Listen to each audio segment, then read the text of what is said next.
Hey everyone, it's Heather Darnall and welcome back to my art channel.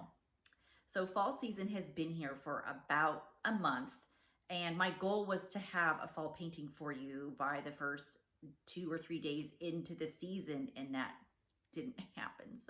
But better late than never. Anyways, today's inspiration for my painting has been because I've been living in rural Kentucky for the last few months. And although it's not where I'm permanently staying, it's just transitional, I couldn't help myself but to want to paint for you what I get to see here on a day-to-day basis. I'm a city girl, born and raised in LA, so this is something that is completely different from what I'm used to seeing. It's just a total change of pace and a real treat to see the natural beauty out here. Because if you're from LA or just a busy city, you know that you really don't get to see that, a lot. It's not exactly like it's, around the corner. So anyways, with all the trees changing out here with the beautiful reds, oranges, and yellows, really just, is screaming fall. And with the fact that all the natural open environments and the farmland, you see a lot of barns out here, and I just couldn't help myself. So that's what we're going to do today. But before we get started, today's ministry snack comes from the book of Micah, chapter 7, verse 8. And it reads, "Rejoice not over me, O my enemy. When I fall, I shall rise. When I sit in darkness, the Lord will be a light to me." Alrighty, so rejoicing. That is something the enemy wholeheartedly does when we just choose to live a sinful life, when we are living a life full of anger and bitterness and worry. That's really something that he is stirring the pot and being super delighted about, because we are just sinking and falling further and further and further and further down, just how he has it in his mind and in his plan. He just wants us under his thumb. But it's inevitable. We live in a dark world, in dark times, and that's fine. But the Lord is our light, and he is understanding of our shortcomings and our failures. He knows we're going to slip and fall and live a life with sin. But as so much as it's not intentionally, and we go to him for his forgiveness, it's a done deal. We are washed clean. We are washed by his mercy and grace, and therefore we shall rise again. And we're going to rise higher than the last time that we fell. You guys, that's your walk with Christ. It's not a straight road. It goes all over the place, and you have hard times and hardships and difficulties in it, and everybody can relate to that. The difficulties and trials might be different, but no one can say they have a perfect life, because there was only one person who was fully man yet fully God, and that was Jesus Christ. So by his perfect example is what he's trying to show us to strive to be, not to set the expectations for us to be the same. So as long as we're trying and we have the Holy Spirit in our heart and we live for Jesus, we will rise up again. He will be the light in our life, and therefore sitting in darkness is going to be a piece of cake. We're going to be that light, and when we come together as brothers and sisters in Christ, we're ultimately going to look like, an illuminated cell phone coverage map. So let's be that illumination together. Let's not give the enemy a sense of rejoicing or happiness over our difficulties. But anyway, so I spoke long enough. I know I was a little long-winded right there. So let's get started. I'm beginning my project drawing a hillside on the left of my canvas, about halfway, going down to only about a third of the way on the right. Next, I take a ruler and make the roof of the barn with its peak slightly past the midpoint, and it starts about 4.5 inches from the top of the canvas. Take note the sides are not even, as one side is about 3.5 inches and the other is about 5. The sides are about 3 inches and 2 inches and don't go down all the way either, so only about a fifth of the bottom of the canvas will be left for the hay or green grass surrounding the barn. After that, I add in the side opening that's nearly touching the right side of the barn, that goes about 1 inch high and 1.5 inches across. Now for the back side of the barn, it starts a little lower than the left side of the roof and goes over and down about 1.5 inches. Don't forget to make the bottom line of the barn slanted to give it depth. Take note the overall width of the barn is about 8 inches.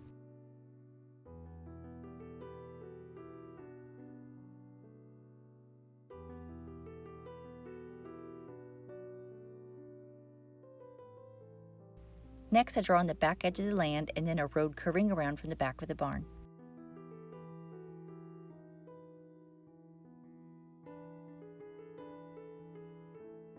For the sky, I'm using my 1-inch tip flat brush or wash brush, with titanium white as the main color, but has a smidgen of light blue violet, neutral gray number 5, and Naples yellow hue, mixed in to give it a somewhat of an overcast look. I also use some GAC or GAC 500, which is a gloss extender for acrylic paints, to help my paints go a little further. Notice I do side-to-side brush strokes, and then I also add in some tiny patches of neutral gray number 5 and Naples yellow hue to give the sky a little more coloring.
Onto the hillside, I'm still using the same brush here, but I have an even mix of burnt umber and phthalo cyanine green for the base color. It turned out way too dark for me, so I added in 50% of neutral gray number 5 to tone it down some, which it helped, but it's still not the tint that I'm looking for, so then I add some titanium white to see if that will do the trick. I should have just used green gray, but I don't have that color in my paint kit that I got, and that's fine, it turned out close enough. You'll also notice I switched brushes to my number 6 filbert and used some titanium white to soften the edge line of the hillside and the base of the skyline.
With the same brush, I'm now using raw sienna, blending it into my green-gray hillside.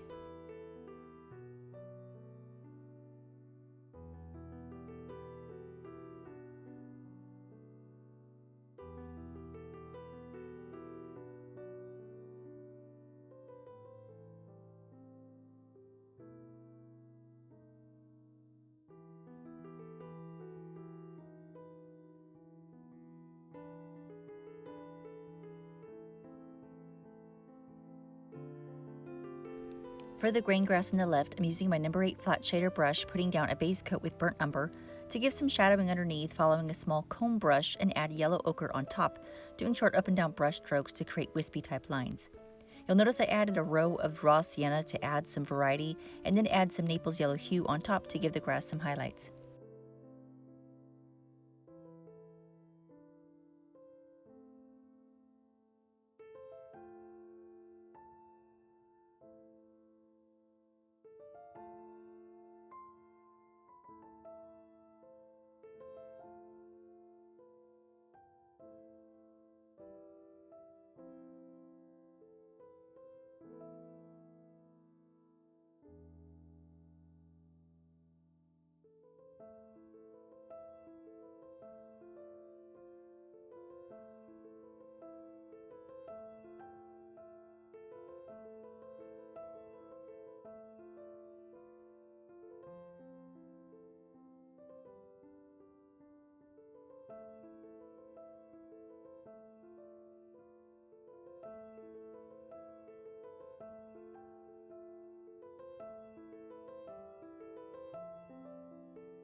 Here I have about a 3-to-1 mix of titanium white to raw sienna to put down as a lighter base coat so that there won't be as much shadowing underneath unlike the left side, but also so it will appear as having more of a variety of grass.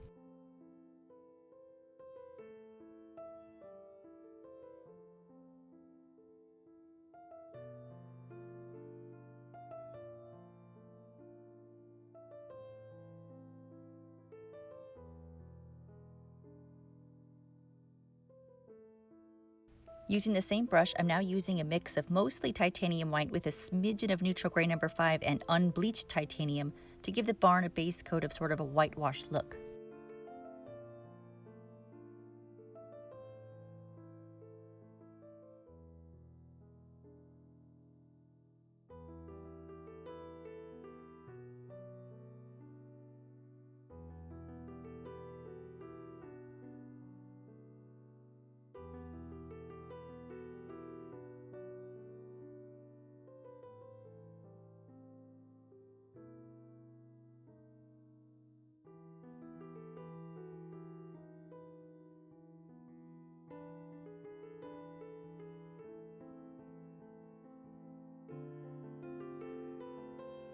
Now for the wood grain look, I use neutral gray number 5 and simply do up and down brush strokes along with some titanium white for contrast. Take note I paint this side of the barn a little darker than the front to give the barn some depth.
For the front of the barn, I use more of my base coat combo along with neutral gray number 5 and titanium white.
Here I'm using a ruler to make a baseline for 3 small windows, the middle one being slightly bigger than the other two, all with rounded tops, but it's about a 1/2 inch wide and 1 inch tall.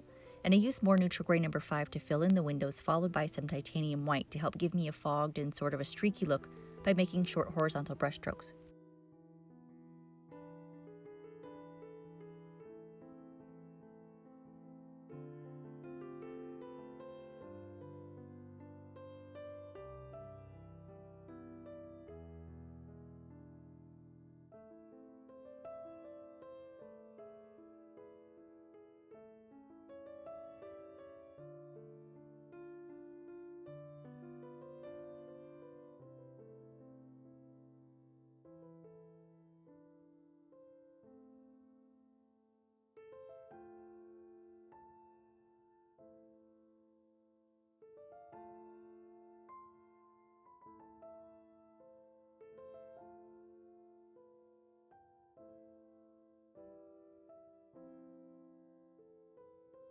Next, I measure out the barn door width, which is about 4 inches, and of course so I can make a straight line.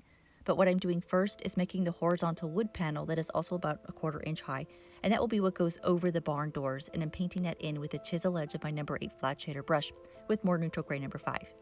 I take my ruler again to measure the halfway point of the door so I know where to paint the middle of the barn doors before I paint in the edges.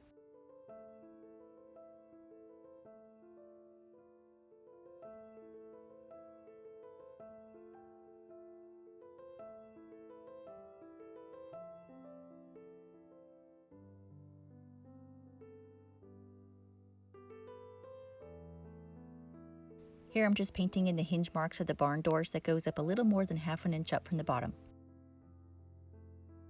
Now I'm taking more of my base coat mix to soften the line of the top of the wood panel and to add more paint under the base line so that I can easily blend some neutral gray number 5 for shadowing, since blending works best with wet on wet paint.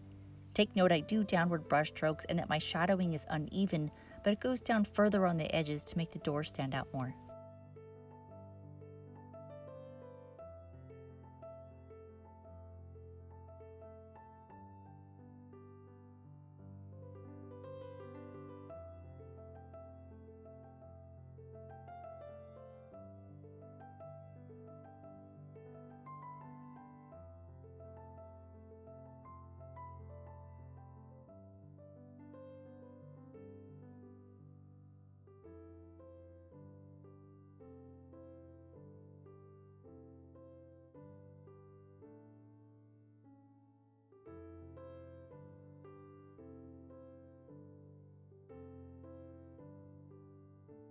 I quickly go back to my windows using my number 8 flat shader brush and small comb brush to lighten them up some and to add better streaky detailing.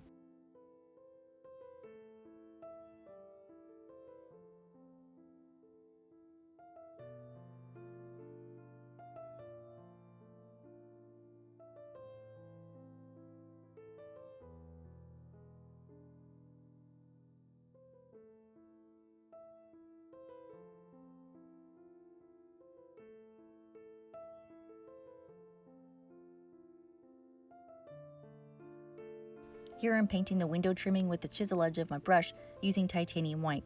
Take note I also add some vertical details in the windows before I switch to a small detail brush to better paint in the small rounded tops.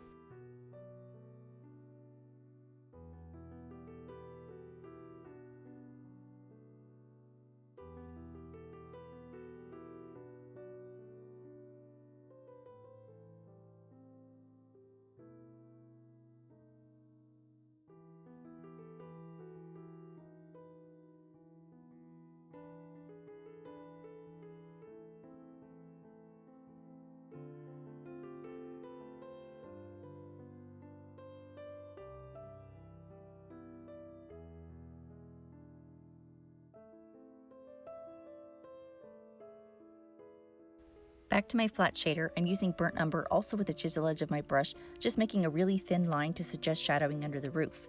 Notice I don't make a completed line on the right side. When I'm done, I take my ruler again and go back to my custom barn colors and paint in a strip for the rooftops. You'll see I make the roof over the opening on the right a little higher.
You'll notice there's shadowing under the roof and that it's more blended, which all I did to create that was gently drag the burnt umber into the barn colors with the flat edge of my brush, all with wet on wet paint.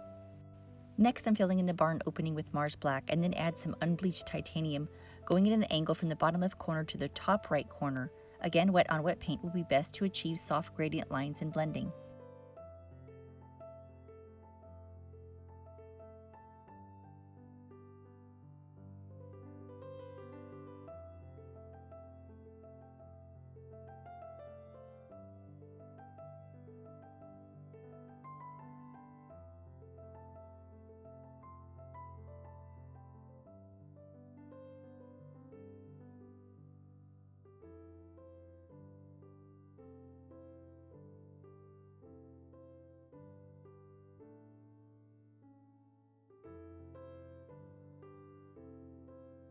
Onto the back right side of the field, I use a good mix of burnt sienna and titanium white with my small comb brush.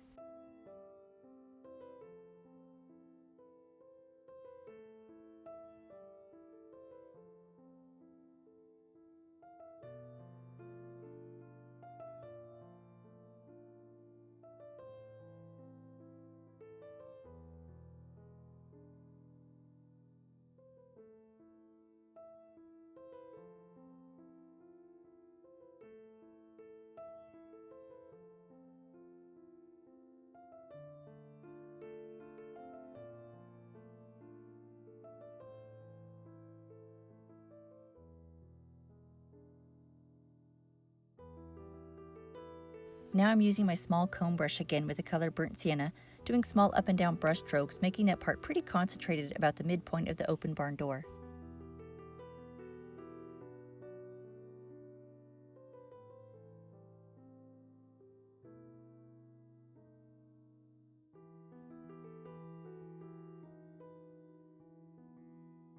Here I'm continuing using the same brush and color, but now I'm creating the darker hay or grass along the base of the barn for shadowing and depth. You'll see I make them going in different directions and then I bring them down a little near the barn opening.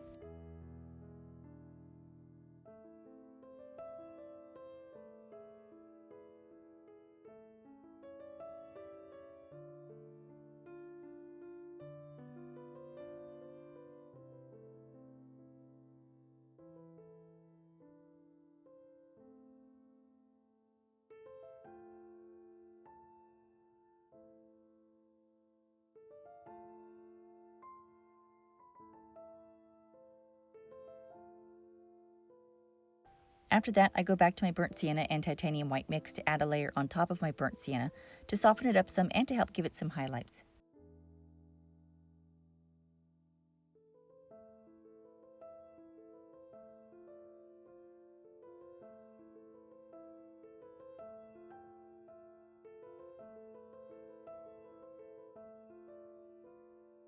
Next, I switched to my small fan brush using yellow ochre, of course doing more small up and down brush strokes and a few side to side brush strokes as well to help give a layered look and to add more coloring and variety in the green grass.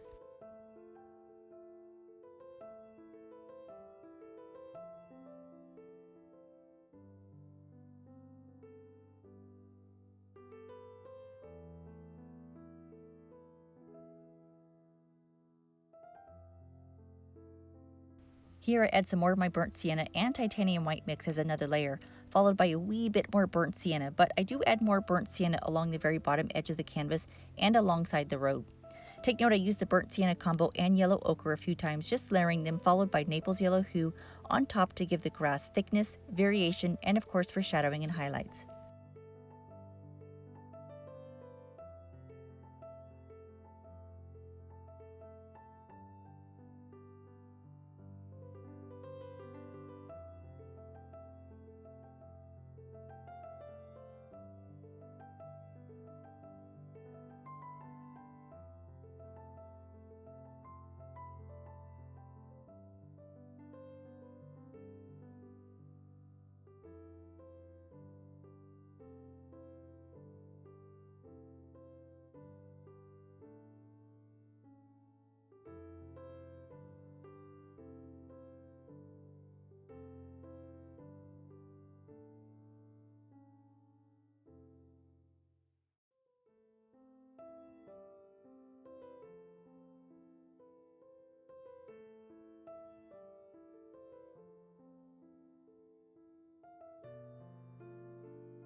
For the tree, I switched to my number 8 round brush using burnt umber for the trunk, which is at the left edge of the barn. You'll see that I sort of make it a split trunk, but you can make it how you like it, just as you can make whatever it is about this painting different according to your liking. This is just how I'm doing it and sharing it with you. You'll also notice that I paint the trunk starting at the top of the grass to make it appear farther, but later I ended up painting it down all the way to the road to make it appear closer instead.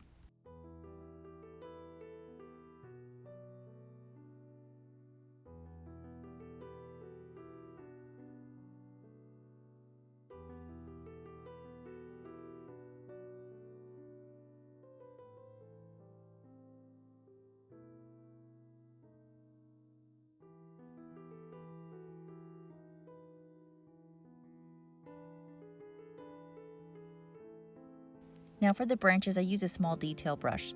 Don't be afraid to make some branches overlap. It looks more realistic that way anyways, at least I think so. But if you feel like you made a mistake or that your branches just aren't coming out on point, don't fret because you'll be covering the majority of them up with a variety of leaves.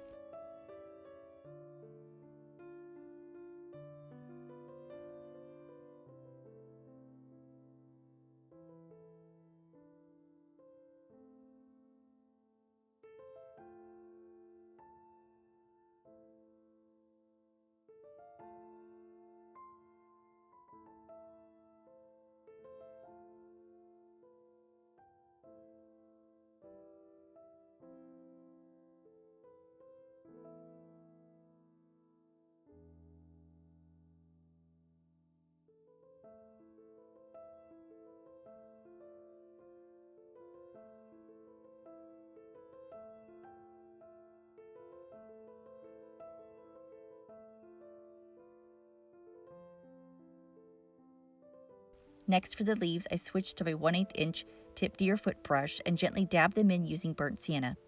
Take note, I leave some openings so that you can still see a few branches and some sky coming through.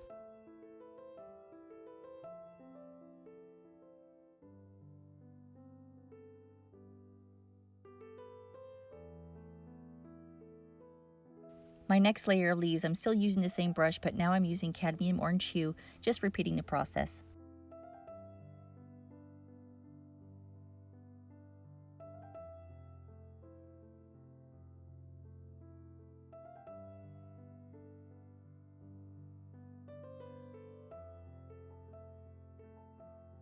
And lastly, I end the leaf process using Naples yellow hue so that my tree has a nice balance of some deep red, orange, and yellow colors that obviously indicate the fall season. You can make the tree as full or as bare as you want, just make sure you leave some small patches of the burnt sienna and cadmium orange still showing to get that balance.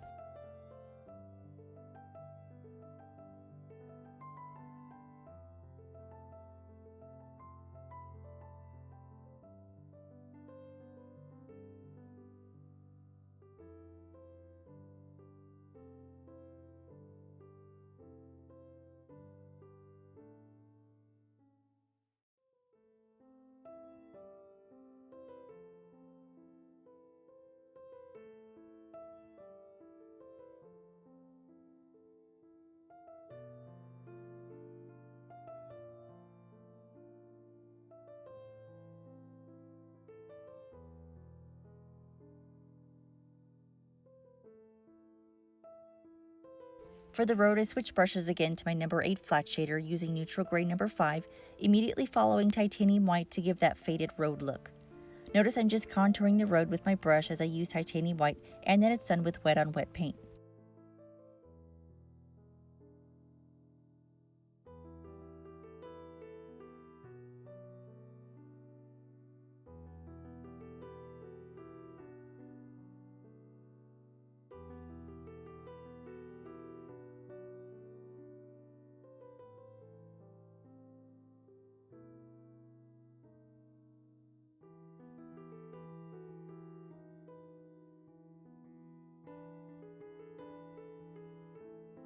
Here I go back to my small comb brush again, using more of my grass colors to bring it into the road a little bit to sort of give it that look that the grass is not perfectly manicured with trimmed edges, unlike the average lawn on a homeowner's property.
For the windmill, I'm using a ball bearing compass to make sure that my blades are in a perfect circle before I paint them in. I'm not exactly awesome using one, but I get it done.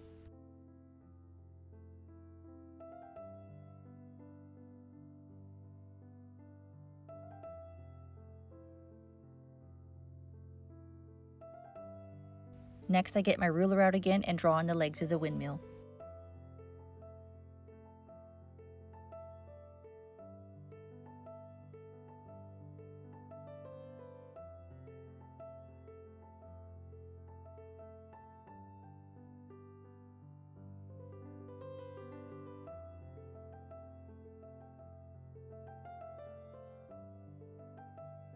Now I'm using a black Posca paint pen marker to paint the legs in, followed by using a small detail brush with the color Mars Black to paint in the windmill blades.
Lastly, I'm using the same marker and small detail brush to paint in distant birds.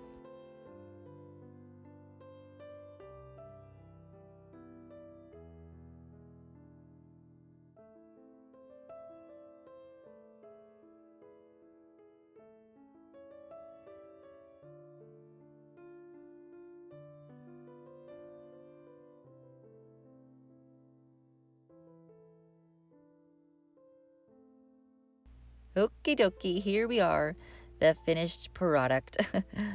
I love how this turned out. Believe it or not, it's actually a replica of a decor piece I saw from Kirkland's. And although I have no idea who the original artist is to credit, I can't find it. But it does make me think that they were also inspired by living in a rural area out in the country. I don't know, who knows? And I know to some that it may seem like a really boring place to live. And then to only have a barn of some sort with nothing else in sight, at least not for a good distance, that can be hard to imagine living out here, especially if we're used to living in such a fast-paced city with so much built up around us. But in reality, the natural beauty our eyes are drinking in is, first off, nothing compared to heaven.